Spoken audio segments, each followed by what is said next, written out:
Quiero chica o más en baba, nai baba ere, iri bachiranga no. Baba iri bachiranga no. Baba iri bachiranga. Quiero chica o más en baba, nai baba ere baba.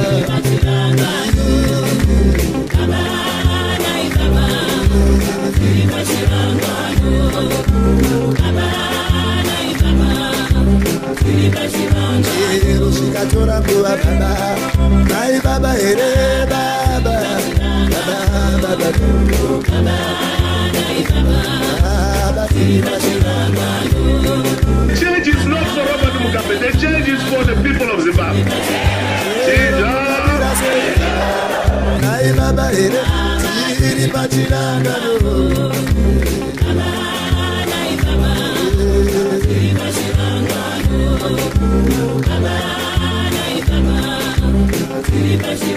Quiero chica chorando a baba, nai baba ere iri bachiranga no.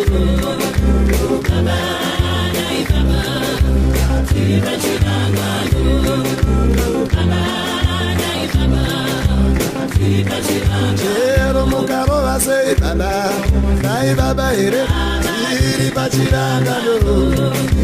Baba baba iri bachiranga no.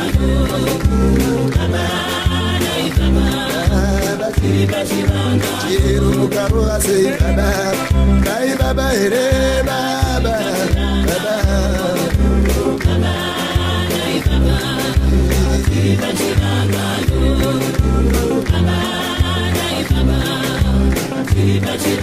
Quiero chica chorando a baba, nai baba ere iri bachiranga no.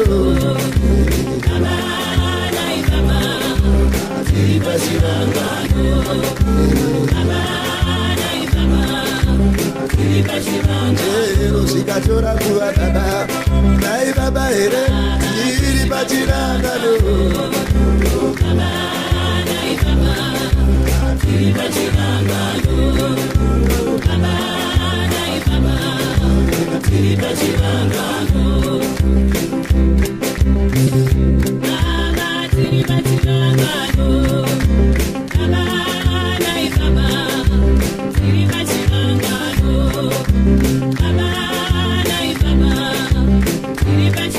Quiero chica coxa sei baba, nai baba ere iri bachiranga no. Baba iri bachiranga no. Baba iri bachiranga. Quiero sanya coxa sei baba, nai baba ere baba.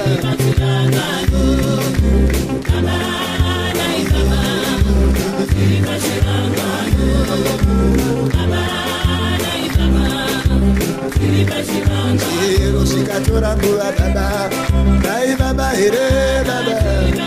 Baba baba.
Greetings and more greetings to you, good people. My name is DJ Holly, and welcome to Point 5 Creative Studios. Chitubu cha content, chitubu chisingapo, chitubu chinonwa nemunhu wese, chitubu chakavhenekwa chikaongororwa nana mazvikokota kunzi aiwaka. Chitubu ichi chine content iri healthy, content iri clean, content yakachena, yakakodzera kunge chikonsumwa nemunhu akaita kunge iwewe. Ndosaka uri panapa muzuva ranhasi. So if it's your first time here, please hit the subscribe button and the notification bell so that you don't miss out on any exciting content uploaded. Asi kana wanga wagara uri mugari wepanapa, ndoda kutenda nekuita sei nekurumidza kubhadhara rent. Thank you very much for supporting Point 5 Creative Studios. Right, panapa ndingori nenyaya 2. I have 2 stories that I want to share with you, and then ndabvisika zvangu panapa in the mawani zvekutodaro. Yesterday we did a recording. It was a 2-hour 30 minutes recording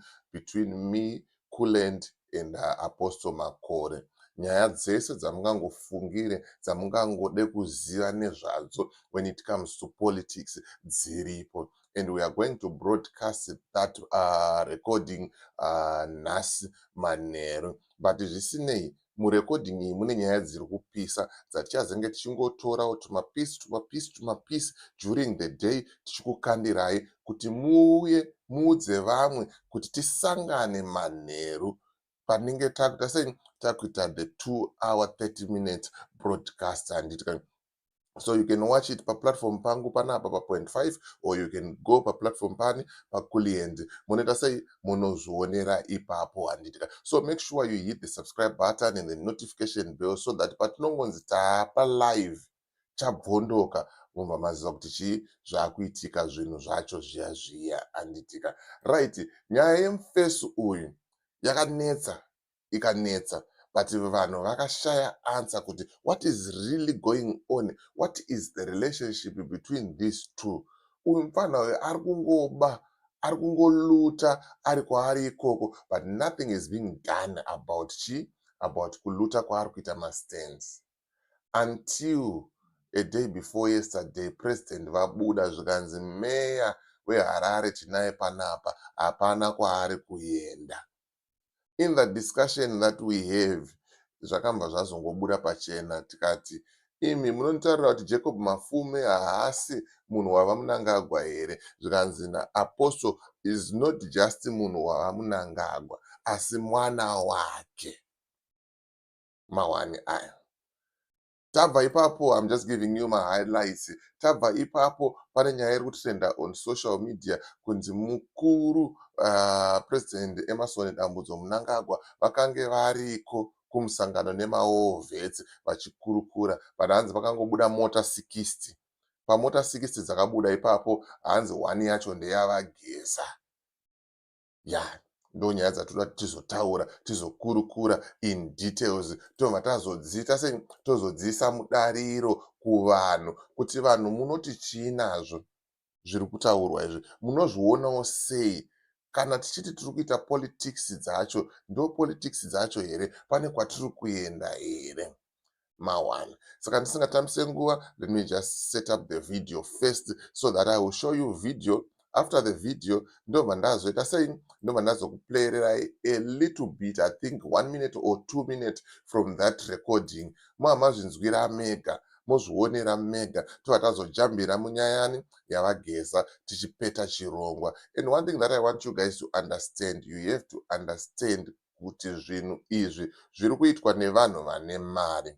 And the people are being bought. Vanhu vari kutengesa struggle nenyaya yenzara. We talked about it also in the conversation yatakaita tichirecorda. So as I am setting up, just let me know where you are watching from, kuti uri kudzionawo sei politics dzepazimba hadzina kunyanya nzara mukati here. Chiko chiri kuitika, tichazowana here people who are honest to stand by the people and who are honest to die for the struggle, vakamira nevanhu, or is just all about eating. Inini ndikadya, next person handina basa naye. Ameno kuti muri kudzionawo sei politics dzepazimba handitika. Let me just set up this video quickly and then towonesana kuti zviri kufamba sei uyezve zvakaita sei, zvakamira sei.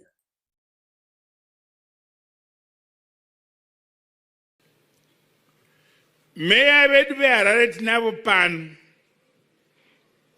tiri kutovabatsira, vachagara vagogara vachinzi vanogona, asi tirisu tiri kuvagonera.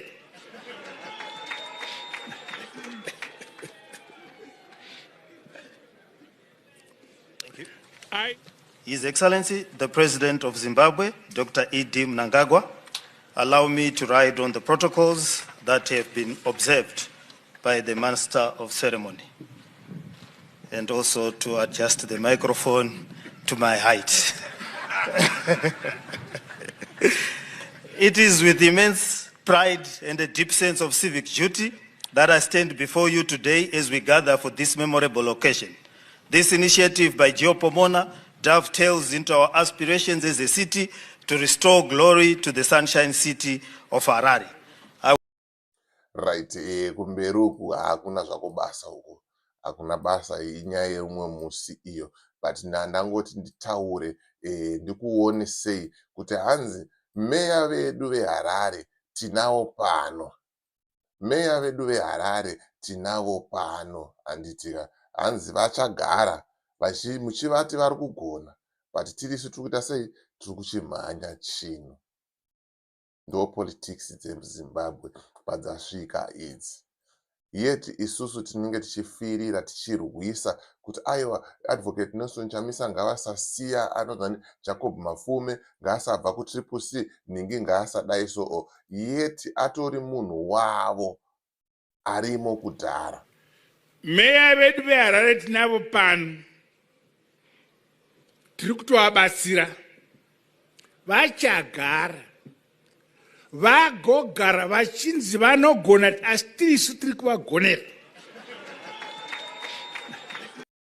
Right, mazvinzwira mega handitika. Saka ndo pamunozoona pape Advocate Nelson Chamisa vanozosvika pakutaura kuti inini politics ndaita sei ndasiyana nadzo, rega ndimbomira zvemapato izvi. How can you run a political party une vanhu vakaita sana Jacob Mafume ava, vana vemutungamiriri wenyika we-ruling party vari kupati kwako? Do you think kuti unobudirira even une maplans akaita sei, even une matactics akaita sei? Hakuna mwana anozombofa akarasisa baba wake. Ndo politics dzemuZimbabwe tati tuye nadzo panapa, tibva tazviti bvu, mamazvionera, mamazvinzwira mega. Let me jump into the recording and I'm just gonna play 2 minutes. Ndandasiyana nazvo tosangana manheru tichinzwa the full recording.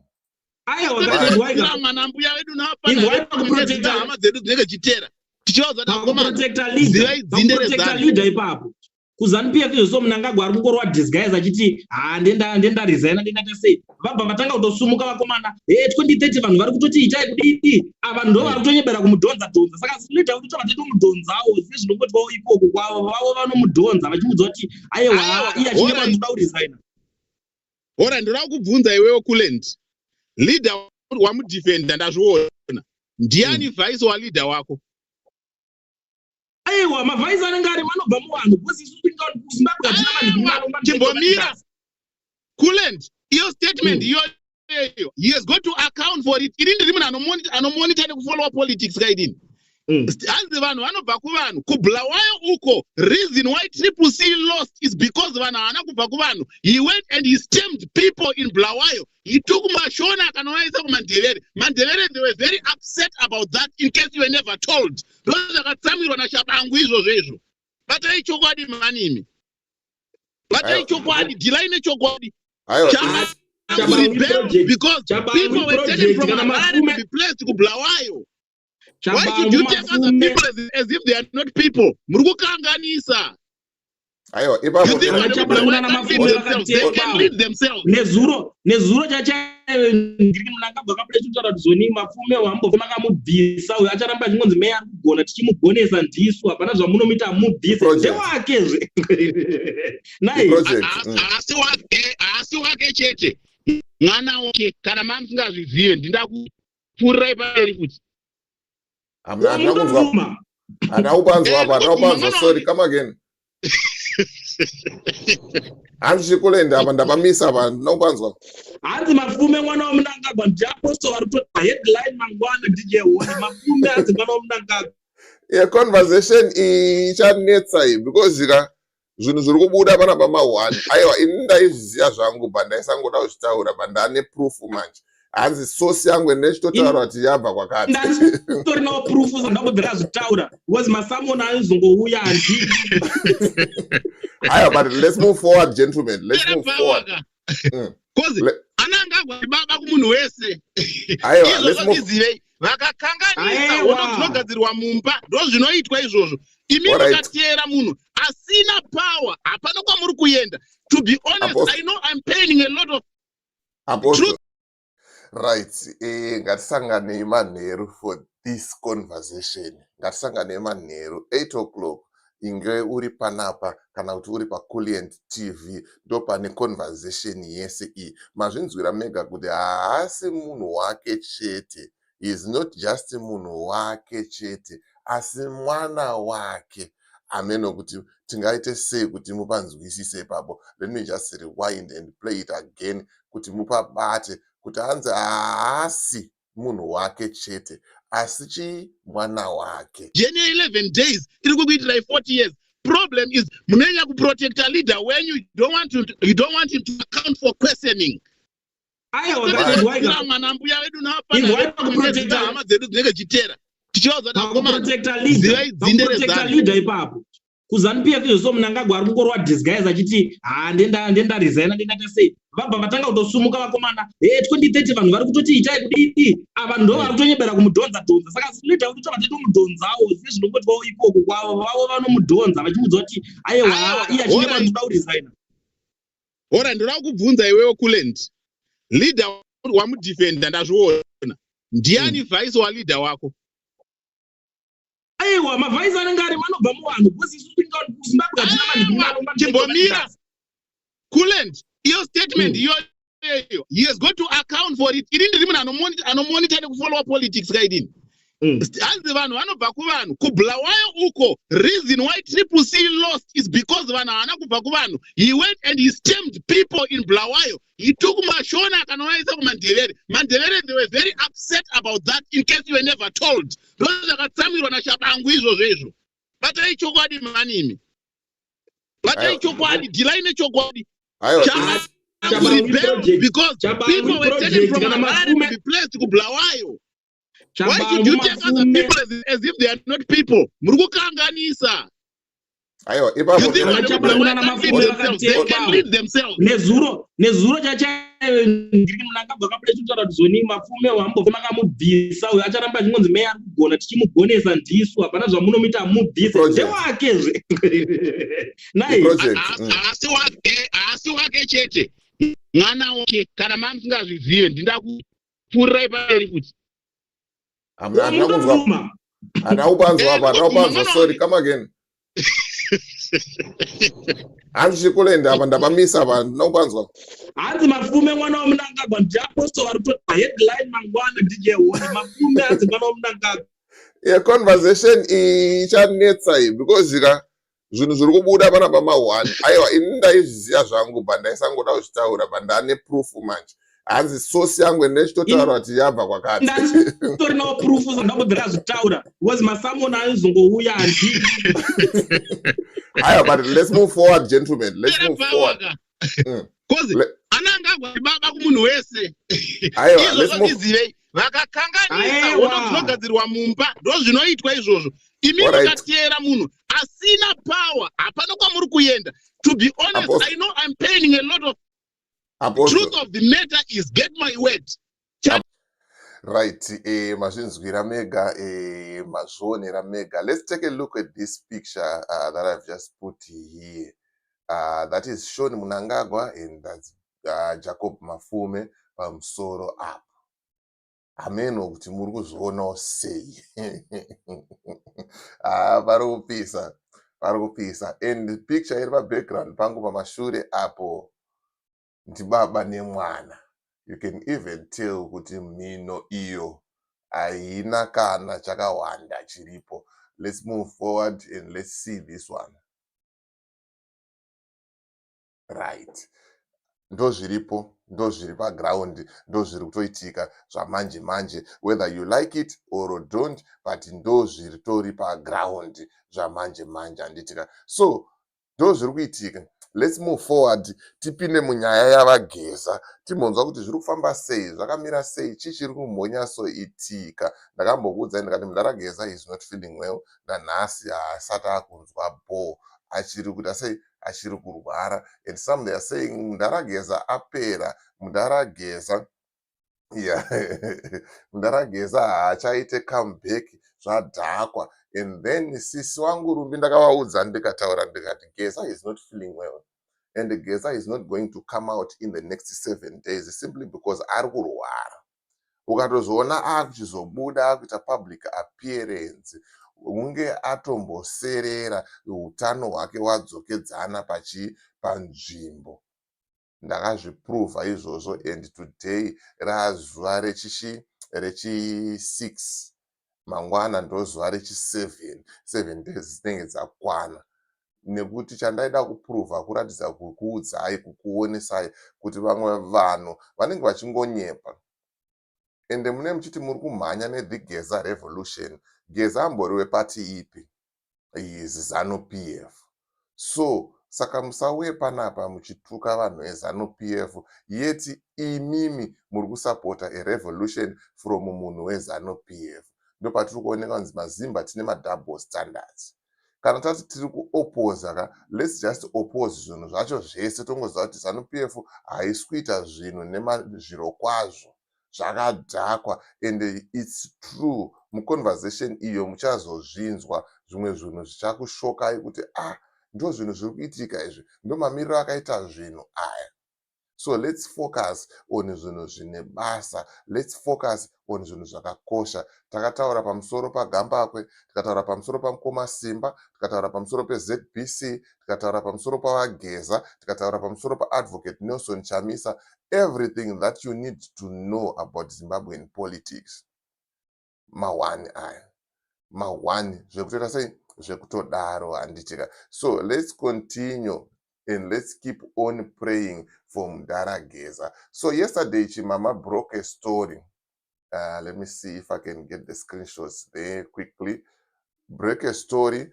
Akataura kuti ataura here. Let me put it there. Indonzoda kufarira kushanda nezvinhu zvine umbo. Hanzi maudzwa here kuti shasha yabvuma mota nemari muchasvinura gore rino. Vavaisa picture yavageza iri pasi apo. Let me just put it like this so that tinofambidzana zvakanakisisa zvakaisvonaka. Let me just put it like this kuti munyasoona. Maudzwa here kuti shasha yabvuma mota nemari muchasvinura gore rino. Let's just say kuti zviri kutaurwa naChimama ichokwadi.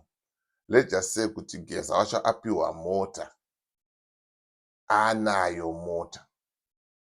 Anayo mari yake. Zvinhu zvake zvabho. Tichaita sei maZimbabweans? I'm not saying kuti apiwa. Because Chimama, she's not a journalist. She's just an ordinary person. She can post whatever she wants at her own time. She's not accountable to anyone. But ndinongoti tingotaura tuonesane. Let's just say kuti Geza apiwa mota. Zimota raichemera, mabodyguards aichemera, zvese apiwa. Tichaita sei maZimbabweans? Maona pepe patete tichibvunza mibvunzo yakaoma iyaye. There is another question you'd like to pindurwa. It's a comment in the comment section. Don't come and say kuti holi uri murakasha wapiwa mari. No, we need a solution. Let's just say tomboti Geza wacho apiwa mota. apiwa mari ambati ini ndakunyarara zvepolitics ndakusiyana nazvo, takuita sei maZimbabweans? Ndo patinofanira kuti tionesane hama dzangu.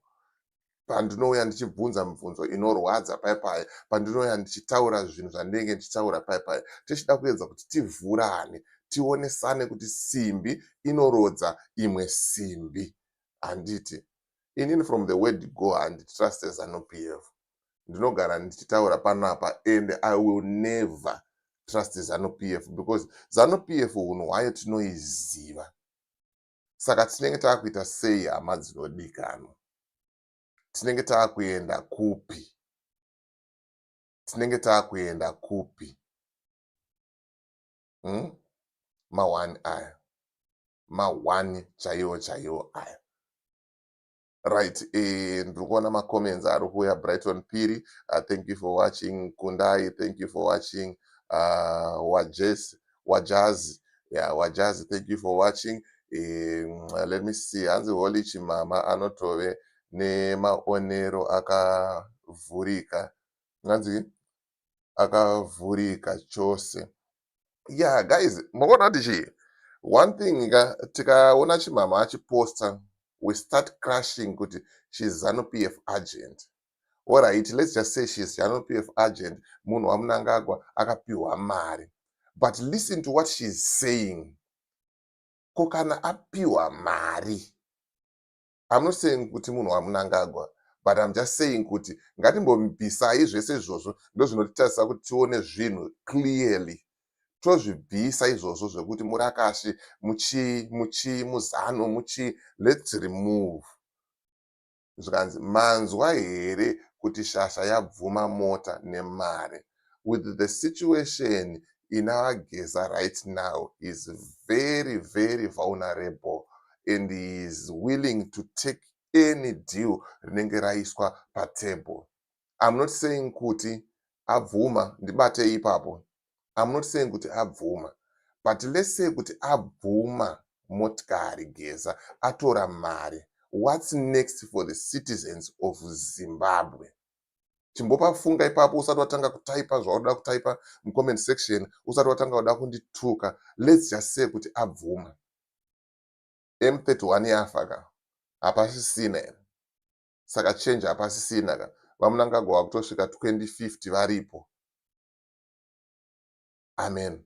Takadzitaura nyaya idzodzo tikati in the next 10 years, 25 years, VaMnangagwa utano hwavo chaiwo vanogona kunge vari vapenyu, but utano hwavo unenge usingachavabvumiri. Takatozosvika ikoko takweshana nekutukana nekunetsana panyaya yekunzi hanzi vakomana imimi DJ Holly naKulenda hamusi kuita neutral on your platforms. Ndikati inini as long as ZBC haisi kuita neutral, it's not giving other people's voices. Isusu ticharamba takamira nevanhu, tichiita zvinodiwa nevanhu, tichibroadcasta zvinodiwa nevanhu. But mukubroadcasta kwatikuita zvinodiwa nevanhu, tinofanira kuita tichivhurana maziso, tichionesana kuti but guys, vaGeza vakapiwa mari right now. Does it mean kuti struggle yedu yadhakwa? Zvapera zvamuchose. We used to see Ana Clive Malunga, Comrade Clive vachiuya vachitaura. We used to see Ana Knox Chiwero vachiuya vachitaura. But right now they are quiet. Tomatamba titomboti they are behind the scenes planning, putting up a strategy. But let's say also on the other hand, vakanzi vapiwa mari vamacomrades SI. What will happen? Ndo pamuri kuona kuti akomana politics idzi at times hatina zera nazo.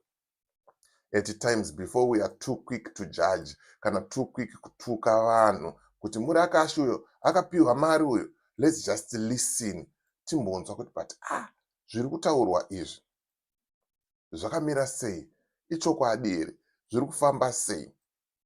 Tisati tatanga kutukirira because mweya watinawo mazimbos, we are too quick to judge. Zvikanzi dai akabvuma neimba yacho zvivharane, zvikanzi dai akabvuma neimba yacho zvivharane, because Zimbabweans are stupid analysts who deserve all the crazy stuff happening in this world. And not sitting in Zimbabweans. Yeah, pakaipa. People vanenge vakapinda nemwoyo muchinhu. Vanhu vanenge vachida nyika yavo. Vanhu vanenge vari kunze kwenyika vachishanda vachibatwa senhapwa. Vachitarisirawo kuti one day zvinhu zvichachinja. Ndopaunoona kuti vanhu vari kuomberera maoko. Munhu ari kuba mari yenyika. Vanhu vari kuswera kukumbira Serwik neOmota. Munhu ari kuba mari yenyika. Tatamuita hero. Ndokupusa, ndohudununu hwatinahwo ihwohwo maZimbabweans. Vanhu vari kutengesa struggle kunzi iwewe MP takupa stand, takupa mota, takupa mari. Ende vanhu vobva vatengesa.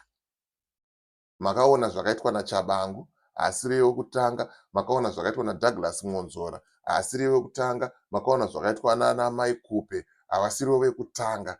The chain and the list goes on. People are very hungry. To an extent, I asked the question in Nesuro, but do you know what we are doing, Apostle, right now? It will go in the history of the new Zimbabwe. Kunzi, vanangu, kana kuti vazukuru vangu, do you know kuti sekuru venyu vainzi DJ Holly vakanga vane platform yavaitaura nezvepolitics, but pakazouya umwe murume aiba mari yenyika ainzi Serwik Chivhayo akavapa motikari nemari vakamba vatengesa struggle.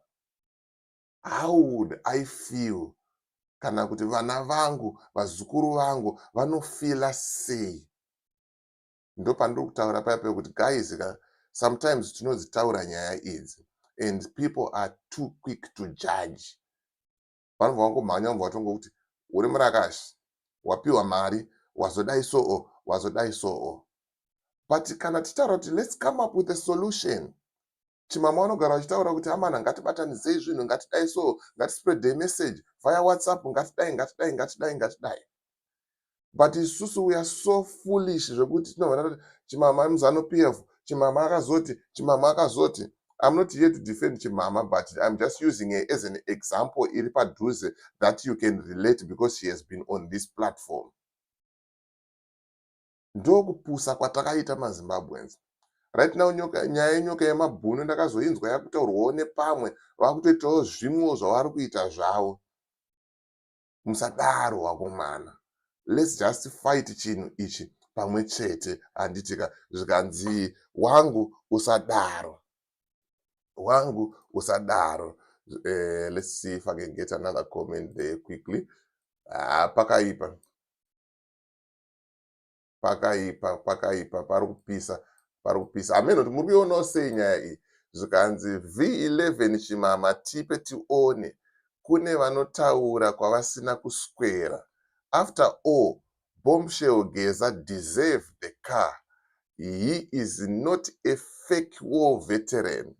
But this message, his message, voices, he has facilitated this. Dai asina kutaura, nechi nekupopota pasina. He remains a hero for speaking out. He remains a hero for speaking out. Mawani muri kuzviona ndozviripo, ndozviri kutaurwa izvi. Ameno kuti munozvionawo sei, ameno mafungiro enyu. I'm not saying I'm not saying kuti Geza apiwa mari. I'm not saying kuti Geza haana kupiwa mari. I'm just reacting to the post yakaiswa naChimama. And then on the other hand, you must also listen and understand kuti Chimama, she's not a journalist. She's just an ordinary person. She can tweet whatever she wants. She can use her account to do whatever she wants. But I'm just saying, let's say kuti vaGeza vapiwa mari. What's next for the Zimbabweans? And so ndaona any comment yati yauya so far. Kuti let's say kuti vaGeza nema comrades ese makaona 60 mota dzakauya dzakaiswa kunzi torai mota idzo vakomana. Let's say kuti vapiwa mari. What's next for us Mazimba? Zvikanzi ndopauchati sorry, hanzi ndopauchati sorry here taimbokuonesai moto ana Chimama V11 reiko. Ask him, tag him, ka arambe. It seems like Chimama, she knows what is going on behind the scenes. Hanzi vategei vageza vacho panapa vauye vazvirambe.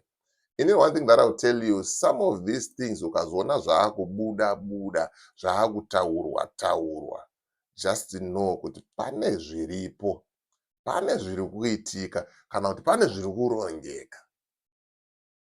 Tinogona kuzviramba zvedu, tinogona kuita sei, but pane zvinenge zviripo behind the scenes. Zvikanzi for real, just wait for it. 2030 100 hours announcement yacho kuti announcement yacho kuti ndafunga kudzokera kumusha ndanakidzwa hangu ine. Saka tichaita sei hama dzinodikanwa? Ini ndo pane mubvunzo wangu. Tichaita sei? Advocate Nelson Chamisa wakatipromisa kuti vari kudzoka and he is not yet back.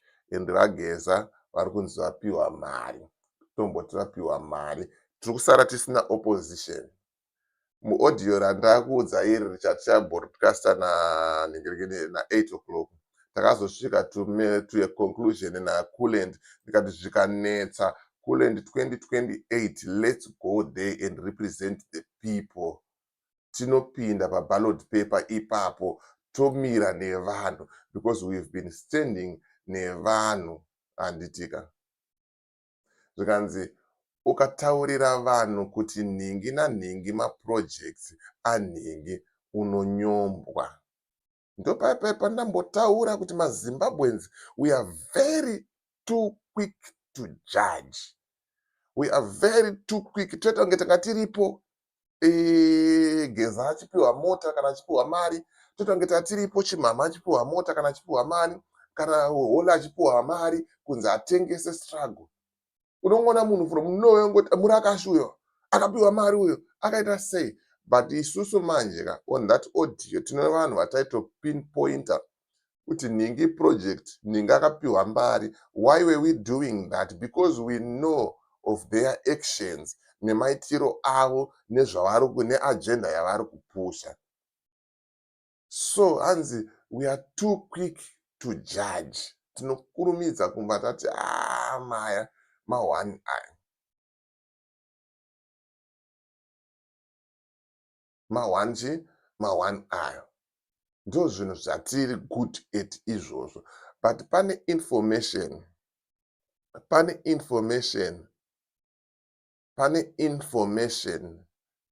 yekuti okay, hanzi okay, I was just reading a comment here. Hanzi enda kuchannel ya Advocate Chamisa nezuro manheru unobatsirikana. Is that the video that he posted? Is it his channel first of all? That one on YouTube. Yakanzi see Chamisa Network News Network. Is it his channel? And that video is an old video that I posted because I remember that video. Right or something about 2023 elections. It's not a recent video, that video. I didn't watch it all, but I will go and watch it and then right guys, let me see if I can get into your comments quickly. But tingovhurana nzeve, tingovhurana maziso kuti before we are too quick to judge Advocate Nelson Chamisa kuti vakasire CCC. Do you think kuti Jacob Mapfume aizosiya baba wake vachitambwa nyuwani arimo mu-CCC imomo? The answer is no, because ndoziva kuti hamukwanise kuipindura. Is no. Aitomira namundara wake. So they were going to do whatever they can to sabotage CCC kuti idone, and they managed to do that. Vakatoita izvozvo, ndosaka makaona Triple C yakadona, ndosaka makaona mukomana akasvika pakusiya kuti no man, chinhu chireka ndite sei ndichisiye chakadaro, because chinhu chaita sei chaora, chaparara. So before we are too quick to judge kuti Nelson Chamisa akatengesa, Nelson Chamisa akazoita sei, maida kuti aende kupi nevanhu vakaita sana Jacob Mafume, vana vaMnangagwa, mwana waMnangagwa arimo. You might be surprised kuti Jacob Mafume ndiye aitofacilitator, achitoudza, achibudisa information kuti chabangu munhu ari greedy, anoda mari, tikamusvikira nemari yakati anobvuma, chimboenda munotaura naye. Inyaya dzinenge dziri kuseri uku. But isusu tinozoda kuzongobatira nyaya pamusoro, takutanga kutuka Chamisa kuti chino. I'm not here to defend Advocate Nelson Chamisa. Chamisa is not a perfect person. He's a human being. Anema errors, anema flaws ake, anokanganisa, anema ups and downs ake. But toda timbonesana zvinenge zviri pa ground, so that we can both see kuti even dai wanga uri iwewe, waifunga kuti waipona here, ma-courts are captured, takazvitaura mu-audio muchazvinzwa, mapurisa they are captured, state agents, army zvese, it's ZANU-PF. Waida kuti aite sei? Zvikanzi naBrighton Phiri kikikikiki, vakomanaka, ya pakaipa ngomo. pakaipa. Zvikanzi tiri panguva yakaoma. But nyaya yevana vaiti, no secret. Every state ministry kune mwana waiti, including Kazembe. I'm not sure about that, but that's what Mkoma Kundai is saying there. Yeah, Mawan. Saka tinobuda here ava makomrades. Tinopabuda here. Sometimes we end up just laughing because tactic twacho teZANU-PF vanhu vaifunga tauri zvinhu vakangwara ka, but vanozongotishandisira zvavo masuru, vanozongotishandisira chibhakera nepfuti pekupedzisira, but isusu takatovaonera kuti apa vari kutibhaisa, apa vari kuita sei, vari kuvhara vanhu. Zvikanzi wajiz Holy Chimama anotove nemaonero akavhurika chose.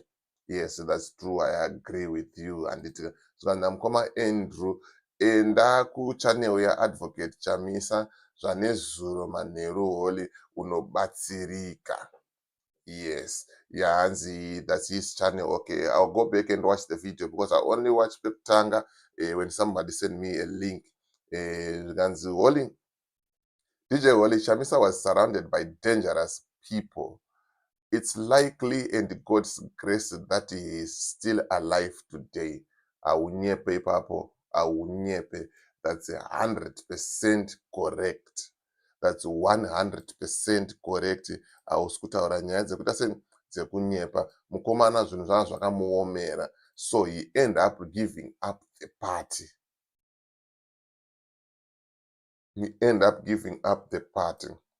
Right.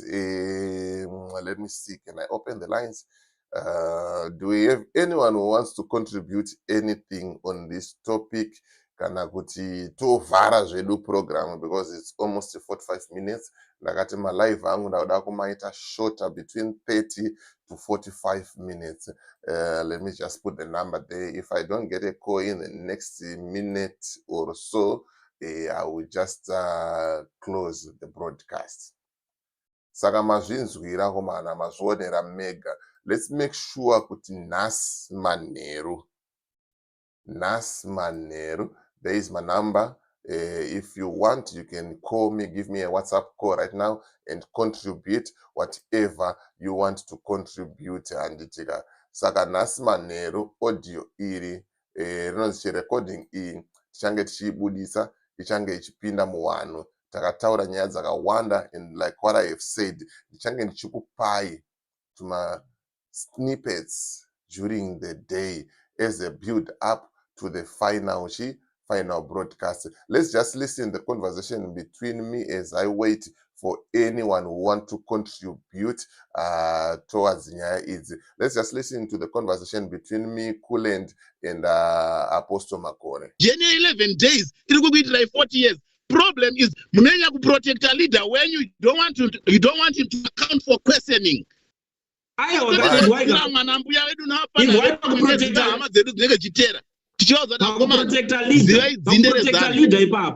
Kuzanpia kizvo Mnangagwa ari kungorwa disguise achiti ndenda resign ndenda sei vabva vatanga kutosumuka vakomana 2030 vanhu vari kutoti itai kudii ava ndo vari kutonyebera kumudhonza saka zvinoita kuti vatete mudhonzawo zvinongotwawo ikoko kwavo vavo vanomudhonza vachimudza kuti aiwa iye achinge vandoda kuresign. Ora ndoda kubvunza iwewe Kuland, leader wamudefenda ndazviona, ndiani vice wa leader wako? Aiwa mavhaisi anenge ari manobva muvanhu kusi Zimbabwe hatina chimbomira Kuland, your statement iyoyo he has got to account for it. Irindi rimunhu anomonitor nekufollow politics kaidini. Hanzi vanhu vanobva kuvanhu kubulawayo uko. Reason why Triple C lost is because vanhu havana kubva kuvanhu. He went and he stamped people in Bulawayo. He took Mashona akanovaisa kuMandevere. Mandevere, they were very upset about that, in case you were never told. Those vakatsamirwa naShabangu izvozvo. Batai chokwadi manimi. Batai chokwadi, delay nechokwadi. Because people were taken from Harare to be placed to Bulawayo. Why should you take other people as if they are not people? Murukukanganisa. You they can lead themselves. Nezuro chacha ndiri Mnangagwa akapedza kutaura kuti zoni mafume wambofema kamubvisa uyo acharamba chingonzi meya ari kugona tichimugonesa ndisu hapana zvamunomita mubvise ndewakezve nai asi wake chete mwana wake kana mamusingazvizive ndinda kupfuurirai pamberi kuti sorry, come again. Hanzi Kuland apa ndapamisa apa ndinokupanzwa. Hanzi mafume mwana waMnangagwa ndiapostle vari kutoa headline mangwana DJ Holi mafume hanzi mwana waMnangagwa. Yeah, conversation ichanetsa iyi because zvinhu zviri kubuda pana pama1 aiwa ini ndaizviziva zvangu pandaisangoda kuzvitaura pandane proof manje. Hanzi source yangu ndechitotaura kuti yabva kwakati. Ndatorinawo proof zvandakubvira zvitaura because masamona aizongouya handi. But let's move forward, gentlemen. Let's move forward. Because Anangagwa baba kumunhu wese. Let's move. Vakakanganisa unogadzirwa mumba ndozvinoitwa izvozvo. Imi mukatera munhu asina power hapana kwamuri kuenda. To be honest, I know I'm paying a lot of truth of the matter is get my word. Right, I didn't receive any call, but mazvinzwa nhasi chinenge chakabvondoka chiri kupisa. Let me just respond here from KTM. If Chamisa gave up his party, what give us the confidence that he can handle a whole government? One thing that I'll tell you, I'm not Advocate Nelson Chamisa. I won't be able to give you a proper answer that will make you happy or that will suit you. But according to me, there is no way that I'm going to stay kana kugara mumba mandiri kuziva ende mandakaona kuti mapinda nyoka. Hapana paunogara mumba mauri kuziva kana kuti mawakatoona kuti mune nyoka dzakapinda mumba umu. It's either uchapisira nyoka iyi, uchapisira imba, hanzi uchapisa imba kuti upise nyoka idzodzo, kana kuti uchatama pamba ipapo wonotsvaga imwe imba yekuita sei, yekugara, wogara zvako ipapo. Ameno kana ndakupindura, because right now do you think kuti Chamisa angadai achita akamira neTriple C?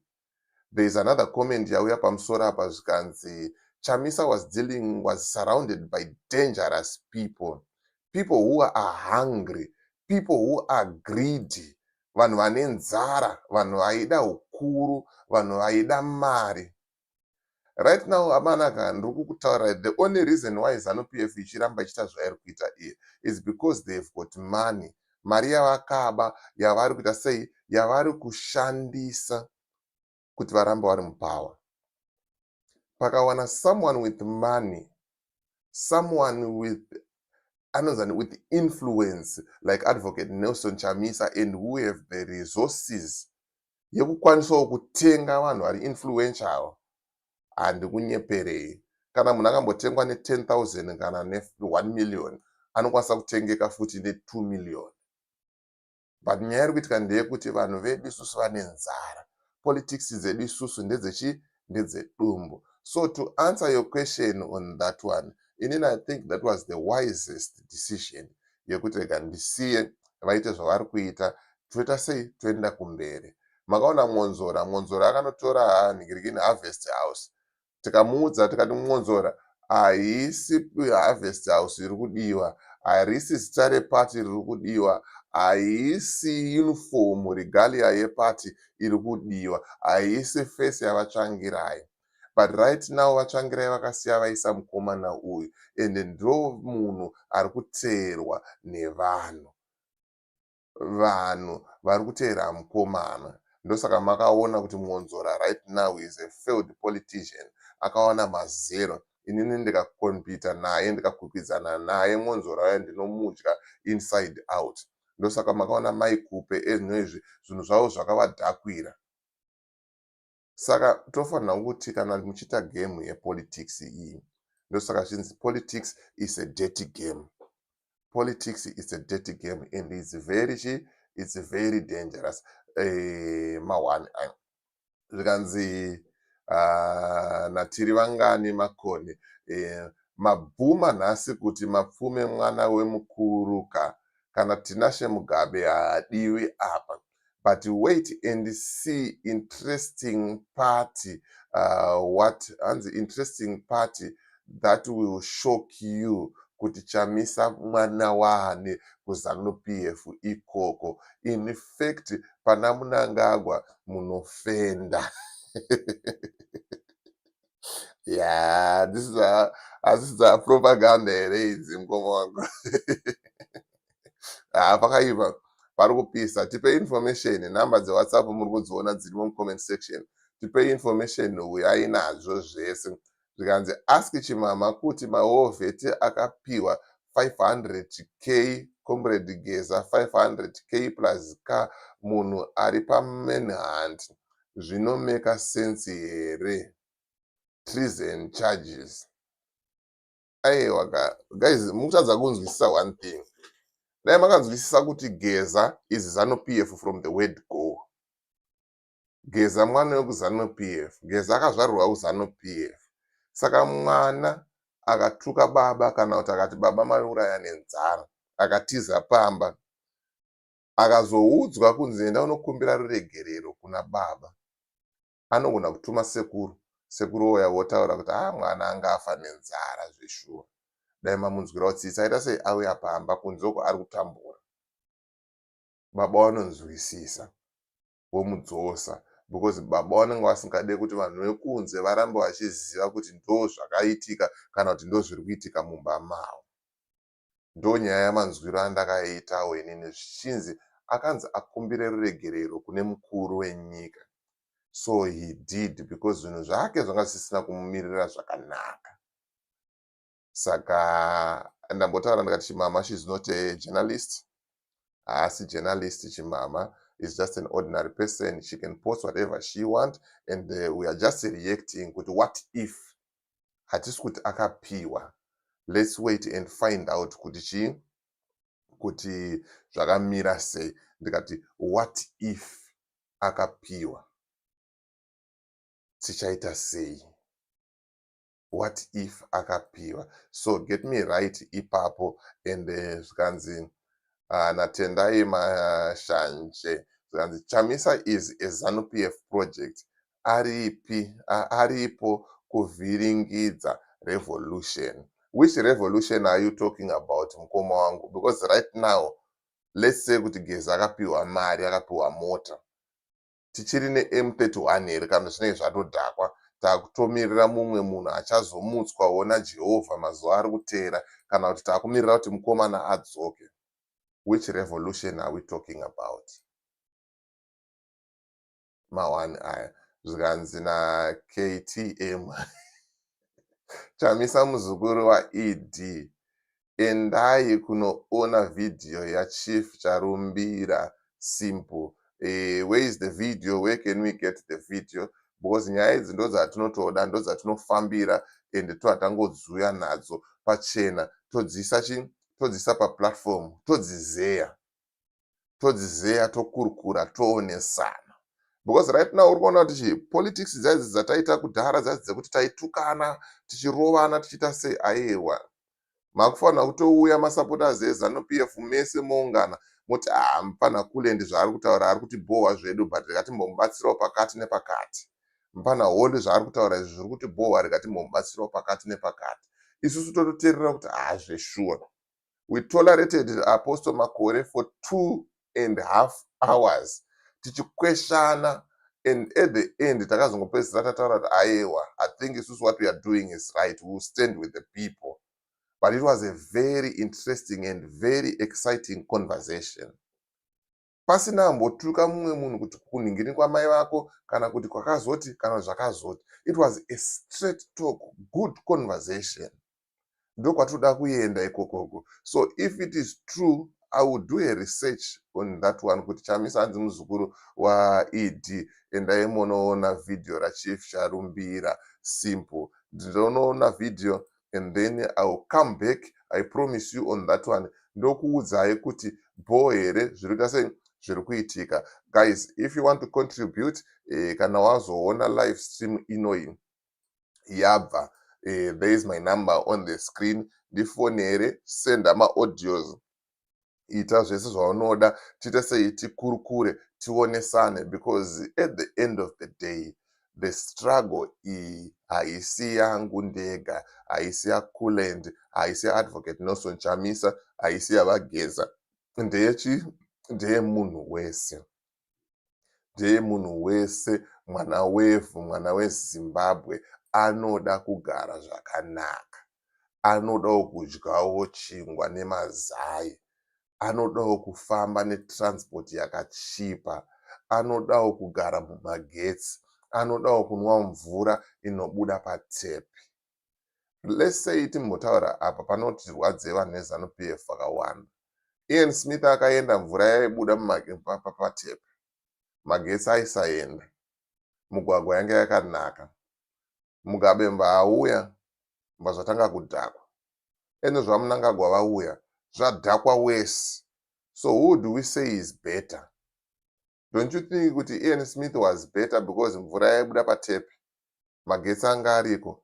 Mukaka yaidhilivarwa padoorstep kusina mbavha.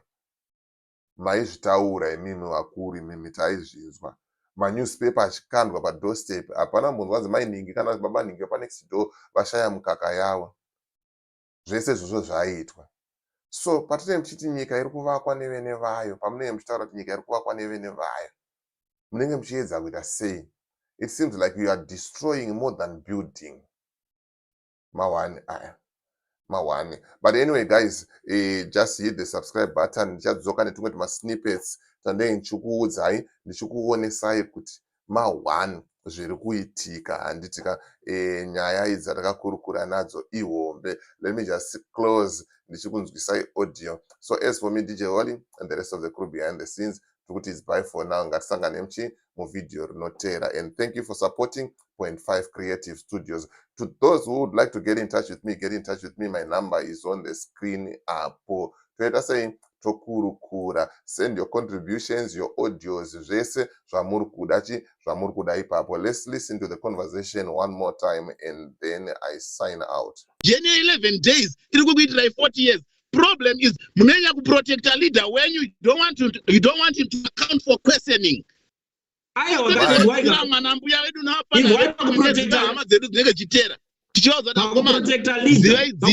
leader ipapo. KuZANU-PF izvo Mnangagwa ari kungorwa disguise achiti ndenda resign ndenda sei. Vabva vatanga kutosumuka vakomana. 2030 vanhu vari kutoti itai kudii. Ava ndo vari kutonyebera kumudhonza. Saka leader kuti vatete mudhonzawo zvinongotwawo ikoko kwavo vavo vanomudhonza vachimudza kuti aiwa iye achinge vanoda kuresign. Ora ndira kubvunza iwewe Kulendi. Leader wamudefenda ndazviona. Ndiani vice wa leader wako?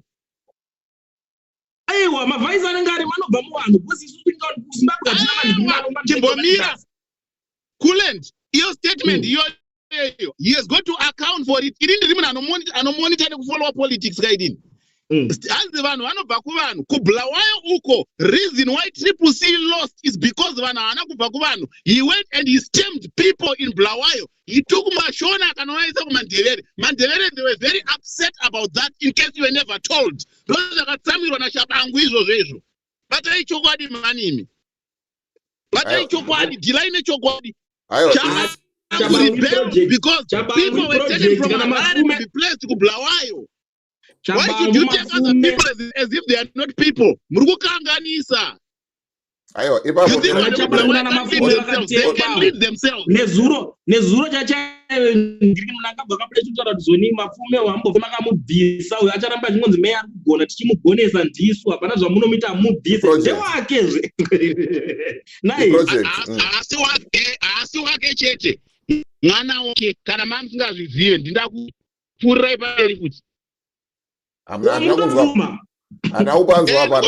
sorry, come again. Hanzi Coolant apa ndapamisa apa ndinokupanzwa. Hanzi mafume mwana wamunangagwa ndiaposto waritoa headline mangwana DJ Holi mafume hanzi mwana wamunangagwa. Yeah, conversation ichanetsa iyi because zvinhu zviri kubuda pana pama1 aiwa ini ndaizviziva zvangu pandaisangoda kuchitaura pandane proof manje. Hanzi source yangu ndechitotaura kuti yabva kwakati. Ndatorinawo proof zvandakubvira zvitaura because masamona aizongouya handi. But let's move forward, gentlemen. Let's move forward. Because anangagwa baba kumunhu wese. Let's move. Vakakanganisa ono dzinogadzirwa mumba ndo zvinoitwa izvozvo.